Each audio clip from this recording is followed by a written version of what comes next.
Amina walked home from the madrasa with a big smile on her face. The sun was warm, and she was thinking about the delicious lunch waiting for her at home. She hummed a little song as her feet went pit-pat on the sidewalk. Suddenly, Amina stopped. Something was resting in the grass near a big, green bush.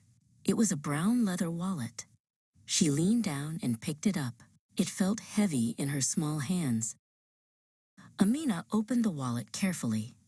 Inside, she saw several crisp bills and a card with a man's face on it. "Oh my," Amina whispered to herself. "Someone must be very worried about losing this." For a moment, Amina thought about all the treats she could buy with the money. But then she remembered what her teacher said about being honest. "Honesty is a treasure," she whispered. She knew exactly what she had to do. She looked at the identification card inside the wallet. It had a name, Mr. Suleiman, and an address written in clear letters. "This house is just 2 streets away," Amina said. She turned around and started walking toward the address. Amina soon found the house. It was a small, friendly house with a bright blue door and a garden full of daisies. She walked up the steps and knocked firmly on the wooden door.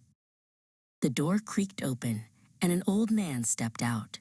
He looked very sad and was patting his pockets as if searching for something. "Hello, Mr. Suleiman," Amina said softly. "I found your wallet near the madrasa," Amina said. She held the brown wallet out to him.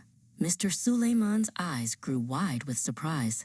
He looked at the wallet and then back at Amina's honest face.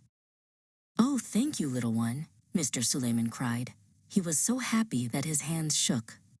He raised his hands toward the sky and made a special dua for Amina, asking for her to be blessed with goodness and wisdom always.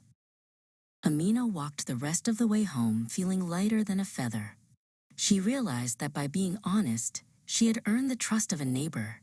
Being a person others can trust is the best reward of all.